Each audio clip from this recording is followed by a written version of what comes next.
All right, we're live. There's something broken with the thumbnail imager, so we're just going to skip straight on into the intro this morning and we'll be right with you.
And good morning. How you doing this morning, brother? Man, I'm tired, man. It is what it is. Hate to sound cliche, but I need a vacation. Like, Mitch Ferris says, "Where's my wife?" She's up there just a little bit further. I see her with the hearts. How y'all doing this morning, kids? All right. So, and I see Pitt Danny is pulling triple duty on Rumble, YouTube, and Facebook. We appreciate your augmentation, my man. And speaking of the augmentation, guys, I'd love it if y'all started watching on Twitter. We are also on Twitter. So check that out. And I mentioned it because this morning I want to talk about Tucker. Tucker did his first show on Twitter. He did it on the 6th. At 6. It's June. But, so Tucker did his first show on Twitter. And guys, I've got this Forbes article, which is from, a little more than 24 hours ago, that it still says 35 million times. So he got somewhere around 35 million views when he went live. He's broken 100 million views now. And let's be clear, that's Super Bowl numbers. I can charge you whatever I want for the ad spot. And if you can't or won't pay it, your competitors will. So now, obviously, there will be a few companies like, I don't know, Bud Light that say, "Oh, we can't do it because you're evil Republican." Da, da, da, da. And Tucker gets to look at them and say, "Yeah, how's that working out for you?" And Steve Rodemeyer points out 100 million is almost a third of the nation. And Alex McDonald points out it's 100 million impressions. Now, that is a distinction. That is an important distinction, but impressions is still a significant metric for ad revenue and the like. Fox News did not do 100 million views. they might not do 100 million total this week. The cable news channels generally, they measure their views when they're in the millions, in the tens of millions when they're really killing it. So I want to show you this Forbes article. I find this hilarious. Tucker Carlson's first, and they use the scare quotes, show, like, Forbes, let me explain you something. More people watched his show than are going to read this article. Guaranteed. First show on Twitter's been seen 35 million times, but will the audience stick around? Yes! Yes, they will. Now, is he going to get 35, 50, 100 million shows or views every single night? Maybe not. But let me remind you, he was the top drawing host on any cable network. Not just anywhere, but ever. When Fox threw him under the bus as part of their Dominion settlement. And Fox has been losing viewers and money ever since they fired him. Now, of course, on Twitter, there's some talk of boycotting Fox News permanently because of the Tucker firing. And I'm not even going to say that I necessarily think that's the best idea. Because I don't have to. Because the numbers and the trends tell us it's just going to happen on its own. Gutfeld is funny occasionally, but he does not have the charismatic draw that Tucker had. He's not there. He's not a legitimate competitor. He maybe could be. And I'll give, credit where it's due. Gutfeld tearing into Geraldo about buying an EV Bentley. Did you see that clip? Okay, so there was a clip from the Five, and Geraldo's talking about how important it is that we all switch over to EVs, and then he says something to the effect of, I mean, like me personally, I'm looking at a Bentley EV right now that I'm going to go ahead and pick up. And Gutfeld loses his mind on him. He says, you see, Geraldo, this is exactly the problem with you people. You just said, I'm looking at a Bentley EV in the same breath that you said everybody needs to get an EV. And you don't understand. It doesn't even occur to you that the vast majority of Americans cannot spend $500,000 on a car. Period. Now, obviously not all the EVs are $500,000, but the Bentley, it's like, you don't understand that that's not a possibility or an option for most people. So Gutfeld does solid, but he's just not competition for Tucker, and he will not be sufficient to increase the draw to save Fox News. I think Fox is in trouble. And frankly, if a host can go on and draw those kind of numbers just on Twitter, etc., and we've seen Steven Crowder do it, we've seen Tim Pool do it. Excuse me. Both of those shows pull tens of millions of views in the key demographic every day. And there's no sign of it slowing down. So cable's in trouble. And there's something else I want to point out about this article. Because it criticizes the timeline. It criticizes the time of the show. Right? The show was about 10 minutes, right? Former Fox News show host Tucker Carlson reached an audience that any cable news network executive would kill for, as his debut 10-minute video captioned Episode 1 of the brand new Tucker on Twitter was seen more than 35 million times by Wednesday morning. Carlson's new show, which debuted on the social media platform on Tuesday, was essentially an opinion-based monologue without any guests and without any evidence to back up his many claims. I'd like to challenge that claim too, but we can get back to that in a minute. As of today, we've come to Twitter, Carlson said in the video. We're told there are no gatekeepers here. If that turns out to be false, we'll leave. And then they criticize him here, short but not focused.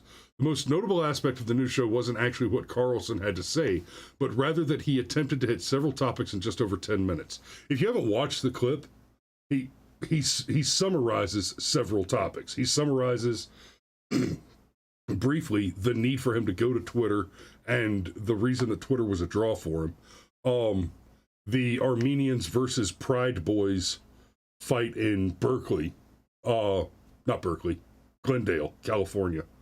Some of the Ukraine stuff, including the dam that was bombed and broken.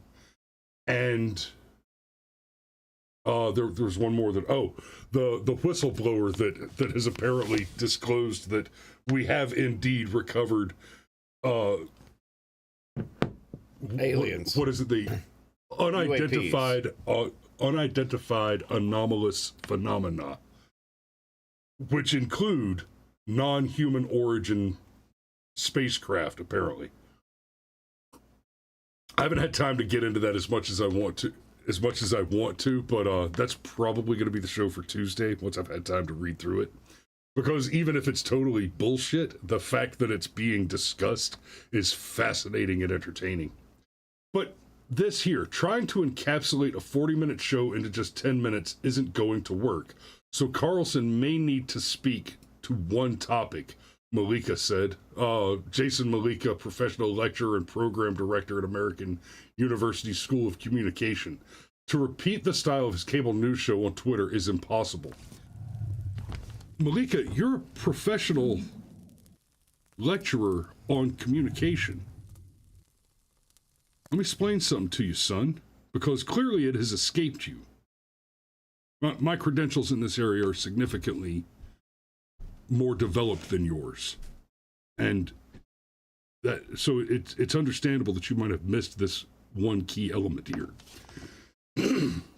When Tucker was on Fox News, a 1-hour block was designated in the calendar on the timeline, and then an ombudsman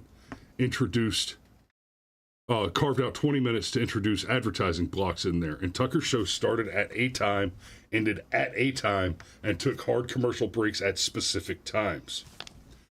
Tucker's on Twitter now, son. If he's got 10 minutes worth of stuff to say, he says 10 minutes worth of stuff. If he wants to speak for 5 hours, it's just a matter of not turning off the camera. Hell, our show is billed as being 30 minutes starting at 7:30. And, we're more or less a one-man band over here. We don't have a producer in the house. We don't, I'm pushing the buttons, Cameron's sliding the slides over there. We're doing all of the jobs involved in making the show happen. Live is hard mode. We're often a minute or two late.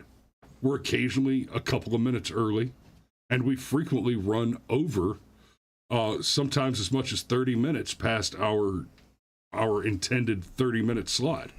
I'm probably going over by 10 to 15 minutes at least once a week, because we have the ability to do that, right? Tucker trying to encapsulate a 40-minute show into just 10 minutes isn't going to work. It doesn't need to work. I suspect it would work if that's how Tucker decided to do it, but the fact of the matter is, nothing stops him from just continuing to go, to just tear right on through. And hell, he could start his show at 6 o'clock on a Tuesday evening and quit at COB on Friday, and nothing's gonna stop it. So this is simply, this statement is simply coming from somebody who has covered himself up in degrees somehow and doesn't understand what he's talking about. He's missing probably the most important difference.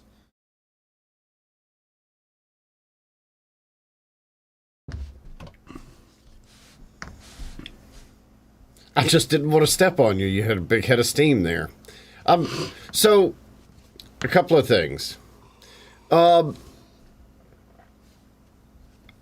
Let's come back in 6 months and see if this is still working. And I suspect that it will be, simply because people are desperate for, they're desperate for the alternative. A lot of us feel shit on by cable news, and then of course YouTube, between the election and the jibby jab and the fact that you can get in trouble for saying I really hate that it's Pride Month, I find it insulting and pedantic, and all those sorts of things. People are desperate for an alternative, and apparently we're allowed to say the election was stolen again, though. yeah, I saw that. Like, yeah, of course you can. Oops, our bad. Now that it doesn't make any difference, we'll let you say the thing. No, it's not because it doesn't make any difference. No, it's because Donald Trump's about to win next year, and so they have to be able to deny elections again. Right. But people are desperate for an alternative, and it does appear to be that Twitter is going to be the most free speech platform that is going to be widely available. So Tucker going there it's a good fit. It's on brand. The 10-minute thing, I actually think is pretty smart.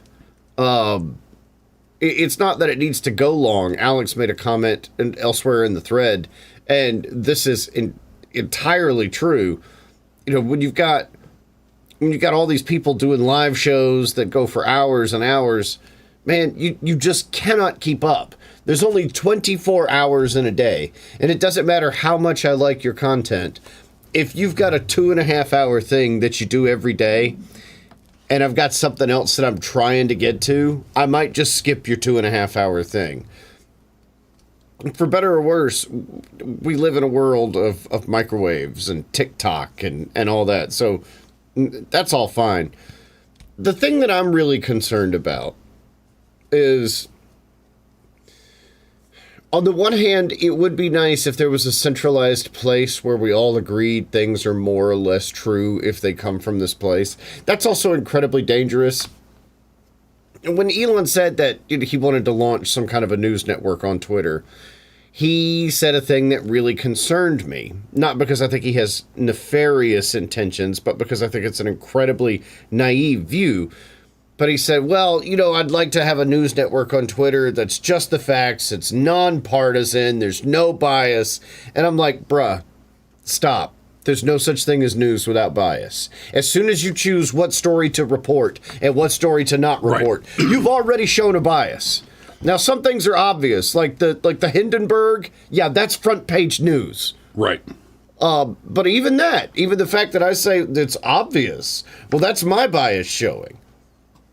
But there are some people that would say even if you can take the article and look at it and say objectively, by objective metrics, this article reflects only the exact objective facts, makes no opinion claims whatsoever, and is completely unbiased.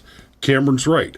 The moment that article was chosen over another, even just placed before another in order of printing, that's bias. That is by itself a preference. Yeah, exactly. So, and I get what he's going for, but the thing that I worry about that's going to let sneaky little things happen that creep up on you, like, oh, I miss the days of Walter Cronkite. He just told you. Well, no, Walter Cronkite was a liberal too. Okay, he just hit it better. The part of what they taught you at J school was how to appear non-biased, you know, sort of like the appearance of ethics is ethics. Well, the appearance of non-biased is, well, that doesn't mean that you're non-biased. Right. You just appear. They don't teach that anymore. Now they teach you how to appear non-binary. Well played. Well played. Like, and with the way the news presents itself as fact, generally, like I ran into somebody yesterday that dropped the very fine people hoax on me. Wow. Sincerely, not with any malice or whatever, told me straight up that the one thing that stopped them from getting back on the Trump train for 2024 was the very fine people thing. Did you inform them? No, I did not. Look, but the thing is, this person got this from the news. They got it from trusted sources. They've seen the clip. Now, obviously, they haven't seen the whole clip in full context, but they've seen the clip. They got it from the news. So when you put all these things together, Elon needs to be very careful with that whole nonpartisan stuff. I still say that the best leaf is the one that Rush Limbaugh gave us, which is, no, I'm biased. And I'm going to tell you exactly what those biases are. I'm going to wear them on my sleeve so that you are free to accept or reject anything that I say because you understand the point of view that I'm coming from. That whole non-biased thing, the things people do in order to appear non-biased. Jamie Dupree was the White House correspondent for WSB and a whole bunch of other radio stations, all up until he got that speech impediment and even tried to push through the speech impediment, couldn't do it anymore. And Jamie Dupree would twist himself into knots to be non-biased, would refuse to vote in federal elections. And it's like, look, I respect your commitment, but just because you didn't vote for president doesn't mean you didn't have a preference for president. So super long story short, I like this move with Tucker being on Twitter. It has all the right memetics, and it's a good, like, double middle finger to everything that happened over the past several years. Tucker is suddenly very Tom McDonald. Yes. Yeah, there is a bit of that going on. But at the same time, be careful. And specifically, Elon, be careful. There's no such thing as non-bias. Don't do that. Again, I'm going to reference Rush. He used to say that one of the things that would kind of even frustrate him about Donald Trump, and that there are legitimately people like this. And I don't know how much of this camp Elon falls into, but there are some people that don't understand that it's all a team sport. You can love that, you can hate that. Well, I'm so tired of the us versus them. Yeah, you just did an us versus them as soon as you made that statement. Yep. Okay? And your opinion of that fact doesn't change that fact. Right. So, but there are people that just don't see it as the team sport. And because of that, they will say and do things in good faith that you and I would never even dream of because they don't see it as the team sport. So just be careful. Be careful, Elon. Be careful, everybody. I think this is a good idea. I'm not trying to be super black-pilled about it, but just ever since I heard about this, I've been waiting on it to come up on the show because I'm like, no, non-biased doesn't exist. Just stop. Just stop. Please. Now, okay, so I'm going to defend Elon just a little bit here and say Elon's take on Twitter right now, there was actually a significant occurrence recently that speaks to this. May be the closest thing we can get to non-biased in practice. Objective non-bias in practice. So Elon went to China. And before Elon went to China, Twitter made a deal with the Daily Wire to host Matt Walsh's documentary, What is a Woman, for free. And then Elon went to China, and while Elon was in China, the new Twitter CEO, I won't swear to that. I'm not sure who what the name of the actual personality was, but somebody who was in charge while Elon was away. It was not the new CEO. Just to be clear, it was not the woman from CBS that he hired. Okay. So one of the new guys took a shit right on that deal and said, no, we will not let you do it. And if you go ahead and post it anyway, we will deboost, derank it. Shadow ban and we'll shadow ban it and prevent people from seeing it. Elon came back from China and said, whoa, oh, hell no. And that asshole, not Elon, the shit on your show asshole, has since left Twitter. I'm not entirely clear if he resigned or if he was fired, but is gone. And that right there, Elon after that made a comment about his position on pronouns and kind of the softer side of the trans issue, saying that he uses people's pronouns in public, et cetera, but we're not here to censor speech and shut down other opinions. Now that right there, right? I disagree with what you have to say, but I will kill commies till Tuesday for your right to say it. That's about as close as you can get to legitimately non-biased. Fair? I'm not saying Elon's personal opinions are what's at issue. I'm saying the issue is as soon as you're going to create the non-biased news network, you're already working with a faulty premise. You know, so I swear there's a way to add 2 + 2 and it makes 5. Like it can't happen. And so everybody involved, like Elon actually has a bias. He's going to prefer to use your pronouns, but he's not going to say that you don't have to, that you have to act that way when you're on his platform. My point is, that's about as close as you can get to having it in practice. Yeah, but him... And that's generally a positive. Yeah, but him and a news network are two separate things. It just... Not for long. And that's not even a joke about Elon maybe buying Fox. That's... Twitter is where people get their news from Twitter. I'm a Steve. Pronouns are stupid. Yes, and then your wife chimes in. They're useful grammatical tools, though. Well, when they're used correctly, yes. But if you're trying to hammer nails with a screwdriver, we got a problem. So let me hit this. This is the last thing I want to touch on real quick, and then if you've got any closing arguments, yes, counsel. Closing arguments, yeah, closing statements, whatever. No, the defense rests. In here, this Malika guy, and Alex was saying something to this effect as well. People don't want long form content. People have short attention spans and are not willing to pay for content. False. That has been the parroted position of the brand dictators that have been pushing all of these companies to embrace the Pride Progress flag. And, people are stupid. They'll buy anything you want them to as long as you don't take too long to say it. Jordan Peterson packs out auditoriums to people who pay cash money to listen to him lecture for 3 hours about the Bible, right?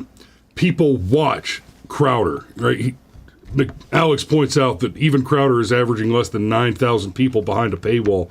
That's 9,000 people who are giving him, $100 a year to get behind the paywall and watch the show.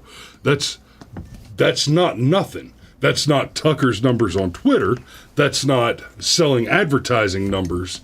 But frankly, I'd rather have 9,000 people paying me behind a paywall to watch the show without ads than be beholden to an advertiser. But quite separately from that, this idea that people just won't watch longer form content, bullshit.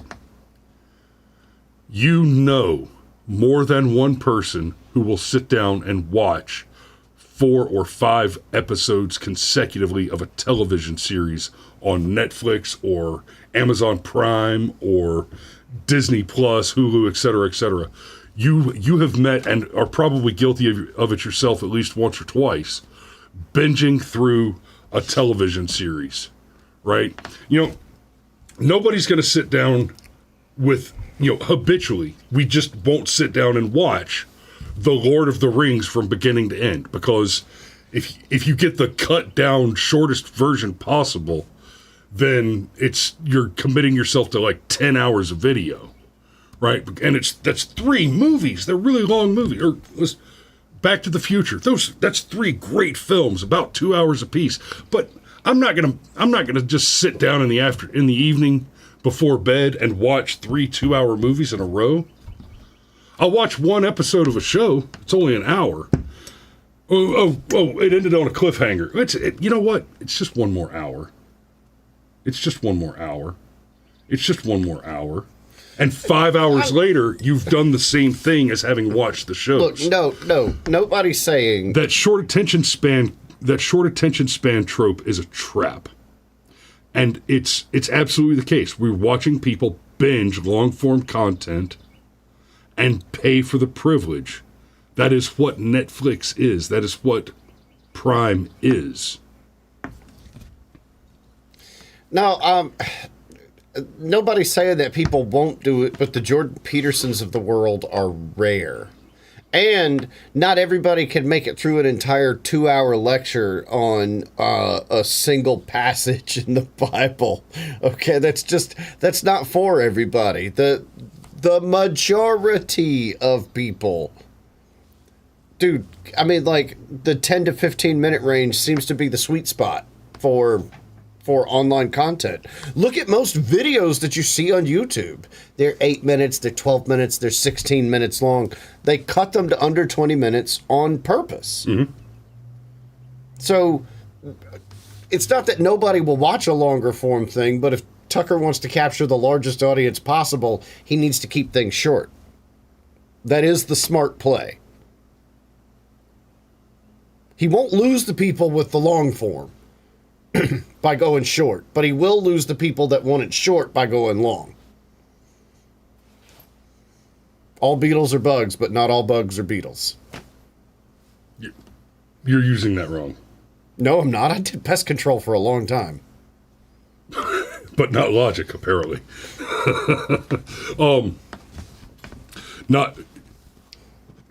No, the relationship between the long form and short form viewer is not the same as bugs or beetles versus beetles or bugs. And Alex points out, I can look at my viewers right now, and it's the average is less than 10 minutes. We tend to run a little more than that, but you're not wrong there, Alex. My point, however, is that long form audience absolutely exists, and it is the average viewer. It's not the average viewer on YouTube. It's not the average viewer on Twitter. That's fair. But it is the average person. The average person is doing the longer form content. It's just that the longer form content they're doing is, with the exception of the Peterson audience that wants to go and listen to the 2 or 3 hour lecture on a single Bible verse, the longer form content audience is there for fantasy, drama, and bullshit. And that's part of the problem that we face as conservatives, is that longer form content. This is the point that I was trying to get to. That longer form content is being produced by the commies almost exclusively. And that's something that we have to pay attention to and fix. I don't disagree with that, but Tucker's not going to be able to compete with Invincible. Like, that's just that you're not even swinging at the same thing by doing that. And yeah, there are people that'll sit down and they'll binge 3 or 4 episodes in a row on Amazon Prime, but it's, as you say, it's fantasy. And most people are just not built to listen to a 1-hour podcast. They're just not. That's not how they're going to do it. And if they do, they have to break it up into chunks. So, and your wife even points out that each section of coverage is 10 to 15 minutes during a news show. So that's correct. Even when you've got an hour-long program, look, like I still listen to talk radio. I realize I'm a bit of a dinosaur now, but even talk radio, man, there are hard breaks at least twice an hour. Yeah, Like it's never going longer than that. So I don't know. I still say that the smart play here is to stay short, but that Tucker will run people off if he starts doing these big, heady, deep into the policy wonk things. Maybe if there's special events, like if we're going to interview, the head of some company that's going to put out some new program, or maybe we're going to interview the guy that swears up and down, no, we've totally got the aliens in the freezer, guys. Okay, maybe that one goes longer because there's details to get into. But if you're going to do a news show and you're going to do a recap, 10 to 20 minutes, man, otherwise he'll lose people. Okay. It's 8:07 and I gotta get out the door.